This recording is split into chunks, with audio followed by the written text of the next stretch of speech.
mani leen ana ñi nga xam ne dañoo bëgg a sañse lu tey sañse loo xam ne soo génnee ñëpp dañ lay naan sañse nga dawal gaaw fi nga xam ne moom mooy marché HLM ci waa kër Serigne Mourtala bépp sañse bu bëgg rek soo fa demee diñ ko fa daldi gis may la woo xoolal li ci ay labaya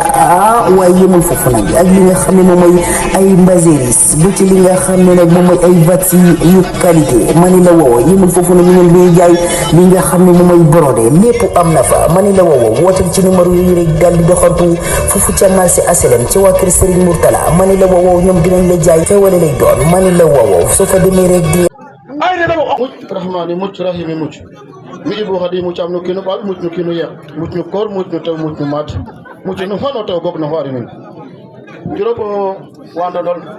yaare jam wayi mais siara noon o koor fu tew maak fo njaaj jam wala no xoy koy refim saltige ndigil kan fan celu ten ndam bugole nuno zone ke ndefna saate fe kanu njiriñ yot no feet ke taxnan foñ mi ibu xadi o don wage na mi tig o nak wage na mi tig o kinu paxer wage na mi tig te bug mu coxo nun njiriñotin nu zone ke o na leya nagi laka jiriñ na wiin we ndiko feet mana ma pañ mbeña feñe nu ngasangan pata nu mbaɗo ɓaak ke ɓin mbamir ne nun nu mbexeñ mbamir ne nun o fuurin ku kiɓogono xu ando mbamirori mun domi adama wage na wo tig kaga taxun foñ mi ibu xadi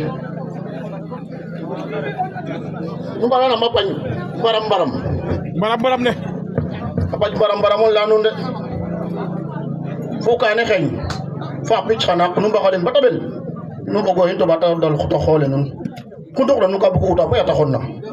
kaga ref ndigil ina leya fat i leya xamam xu andoona yee ko diida tig ndigoy waadi muc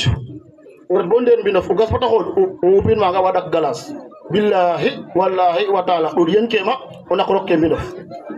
inchallah fat i leya to leya ka jeg na o njiriñ ka jiriñ na wiin we ndiku feet ku na diida pour fa ngolanga tong